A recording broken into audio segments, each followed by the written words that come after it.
It is time now for the frickin' frack of Nick and Nack, Tim, Luke, and Greg Strom, the appraisal guys, with Appraise This. You can, of course, find them on the web at tqag.com. That is Treasure Quest Appraisal Group. And I now see a full complement of frickers and frackers with us this morning. Uh-oh. Yeah, I hear a little background of me. But we say good morning to Tim, and we say good morning to Greg. Yes, good morning. It's just me. For some reason, I'm hearing you on Tim's computer as well. So maybe hang up from Tim because he's not here.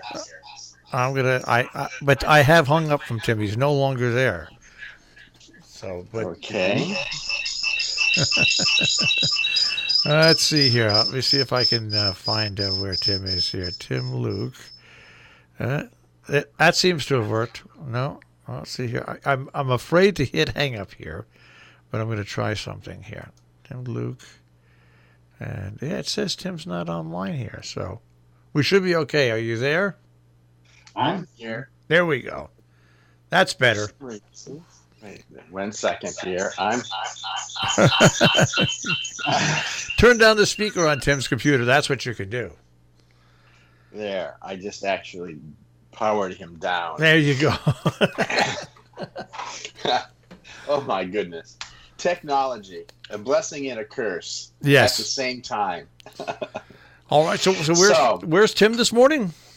Well, he's actually at the doctor. He had a checkup this morning. So it's being this hour of the morning, it's the easiest time to get in. So, and he has to go when he can go because he's, as you know, most of the time he's not around. Yeah. So, he's going for his annual physical.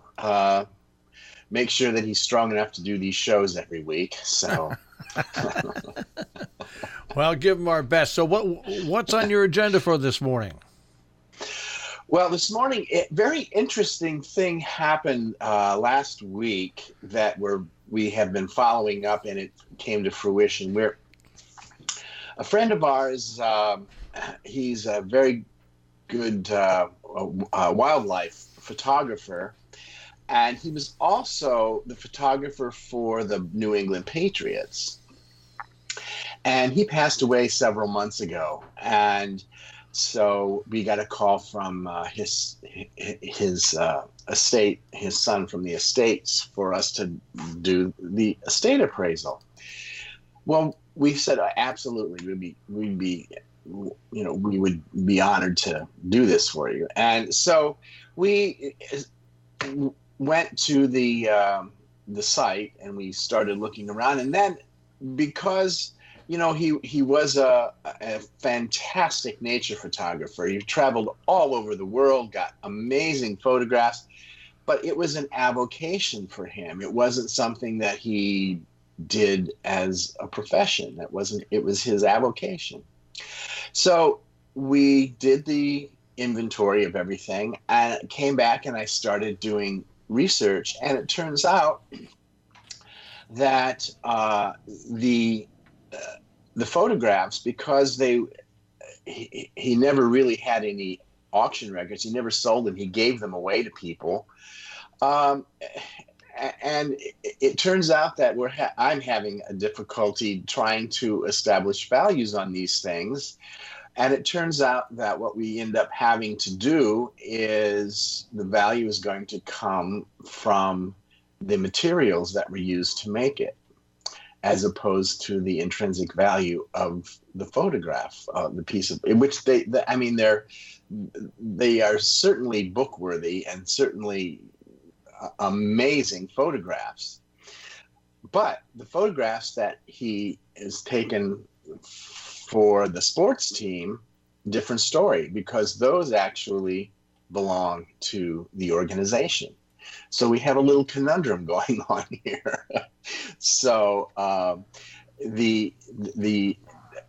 when someone had this, and this actually goes to art as well, when the artist is trying to either sell their work or to get an appraisal on the work, we as appraisers have to value it based on the materials and not on what the not what the value that you would normally put on a piece of art that had auction records, because we're looking for, in an estate situation, what's called fair market value. And in fair market value, I like to say that it's kind of the lowest common denominator. It's what, if an item were sold, what a willing seller and a willing buyer would accept to seal the deal. And that's usually a much lower value than if you were to find something in a retail setting. So in going through all of these items, turns out that now our emphasis has to be on trying to find out how much the materials cost rather than what the photograph would be worth if it were sold in a gallery. So kind of a new wrinkle, a new twist. Do people understand that? I mean, I've been listening to you, and I think that perhaps what has happened, I blame screens for everything. But given the reliance of this form, I'm not sure that people who aren't already familiar with this business understand these nuances. You're absolutely correct. And we run across this.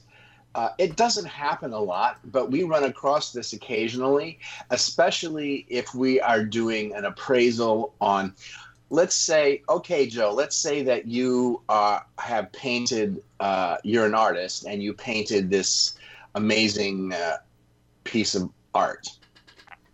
And you decide that you want to donate it to a museum or to a charity event to sell.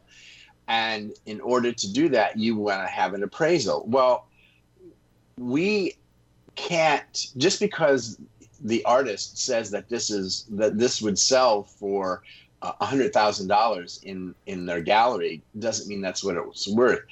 It is actually, for donation, the fair market value, it's only worth the value of the materials. So that's the value that we have to put on it. And there are exceptions to that, but for the most part, that is the general rule. And most people don't understand that. And it does tend to be shocking to somebody who has a large body of work that doesn't have that are looking for the fair market value of the work in an estate situation. And they assume they perhaps assume or assign a different value in their minds. They assign a different value to it.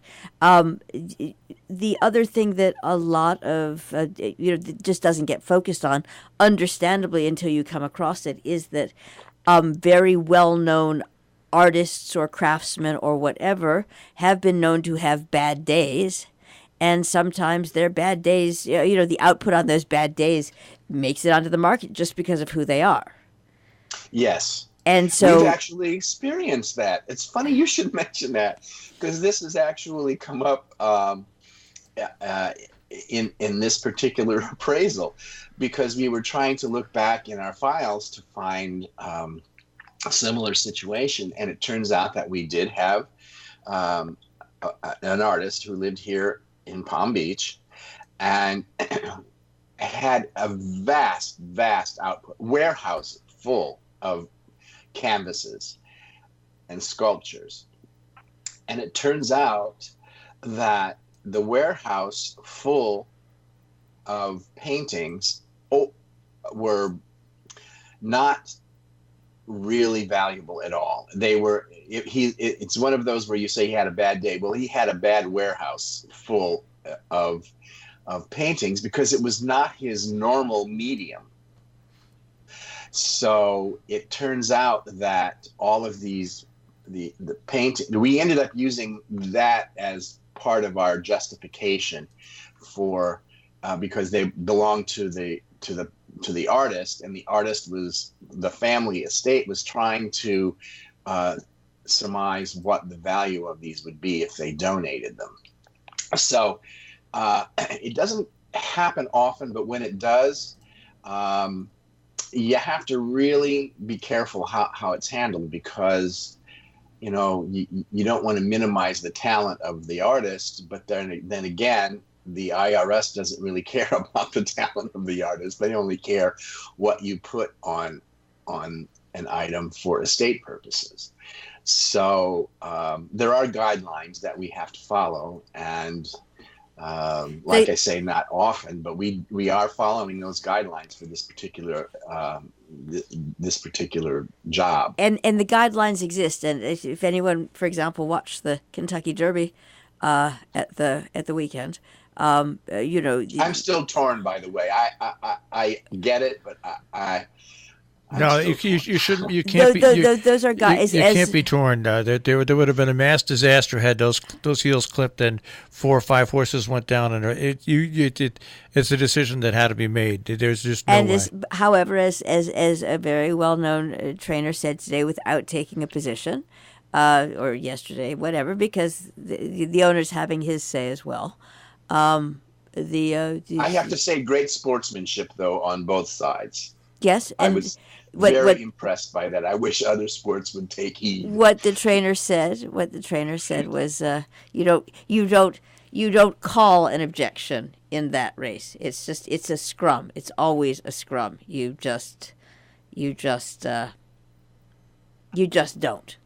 But that's everyone has their own view of it. My point is only that there are guidelines, and it's not subject to outside pressure. That's all. You mentioned a very important word, and that is guidelines. And guidelines are just exactly that. It gives you a starting point and a jumping off point. That's what guidelines do. And we as appraisers are bound to use guidelines in everything we do, because as the objective point of view, we need those guidelines to establish values based on what we are looking at objectively. So I think that guidelines might be probably one of the most important words in our business is guidelines, and we have to follow those guidelines to come up with a proper answer. Because at the end of the day, over the past 15 years, the IRS has made the appraiser, they can be held responsible if it's not done properly. So the guidelines are there to protect not only the property, but also the person who is doing the appraiser and the appraising. All right, we have about 2.5, 3 minutes left here. Well, Marshall, what would you like to talk about? Godzilla? I would like to ask him about the Darth Vader suit from The Empire Strikes Back. All right, there you go. So I was close. That is coming up for auction soon, and I would think that's going to bring in big bucks. And that is definitely going to be. That's going to be. It's starting. It's the word's out already, and it's starting. The hype is going to be getting even more and more intense as the auction grows closer. So the items like that, especially Darth Vader, has become such a part of our psyche.